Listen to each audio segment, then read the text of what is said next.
2 ವರ್ಷಗಳಿಂದ ನಡೀತಾ ಇದ್ದ ಇಸ್ರೇಲ್ ಹಮಾಸ್ ಯುದ್ಧ ಅಂತ್ಯ ಆಗಿದೆ. ಕದನ ವಿರಾಮ ಬೆನ್ನಲ್ಲೇ ಗಾಜಾಕ್ಕೆ ಪ್ಯಾಲೆಸ್ತೀನಿಯನ್ನರು ವಾಪಸ್ ಆಗ್ತಿದ್ದಾರೆ.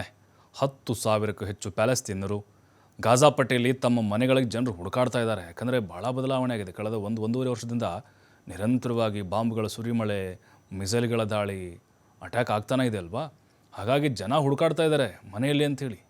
ಮನೆ ಕೆಲವೊಬ್ಬರು ಎಲ್ಲ ಸರ್ವನಾಶ ಆಗಿಬಿಟ್ಟಿದ್ದಾವೆ. ಬರೀ ಭೂಮಿ ಮಾತ್ರ ಉಳ್ಕೊಂಡಿದೆ ಮತ್ತು ಸಂಭ್ರಮ ಮುಗಿಲು ಮುಟ್ಟಿತ್ತು ಅವರಲ್ಲಿ. ಯಾಕಂತ ಹೇಳಿದ್ರೆ ಜೀವ ಭಯದಲ್ಲಿ ಬದುಕ್ತಾ ಇದ್ದರು. 2 ಮಿಲಿಯನ್ ಜನಸಂಖ್ಯೆ ಹೊಂದಿತ್ತು ಗಾಜಾಪಟ್ಟೆ, ಅಂದರೆ 20 ಲಕ್ಷ ಜನಸಂಖ್ಯೆ. ಯುದ್ಧಾರಂಭದ ಬಳಿಕ 90ರಷ್ಟು ಜನ ಊರು ಬಿಟ್ಟು ಹೋಗಿದ್ದರು.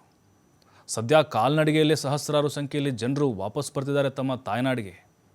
ಯುದ್ಧದಲ್ಲಿ ಹಾನಿಗೊಂಡ ತಮ್ಮ ಮನೆಗಳನ್ನು ಹುಡುಕಾಡ್ತಾ ಇದ್ದಾರೆ.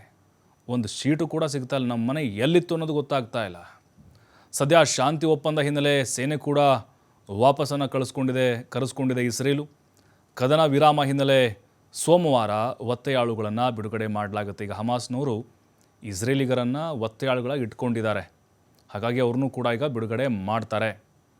ಯಾಕಂತ ಹೇಳಿದ್ರೆ ಗಾಜಾ ಸಿಕ್ಕಾಪಟ್ಟೆ ಡ್ಯಾಮೇಜ್ ಆಗಿರುವಂಥ ಪ್ರದೇಶ. ಅದು ತುತ್ತು ಅನ್ನಕ್ಕೂ ಪರದಾಡುವಂಥ ಪರಿಸ್ಥಿತಿ. ಅವರಿಗೆ ಕುಡಿಯೋಕ್ಕೂ ನೀರಿಲ್ಲ.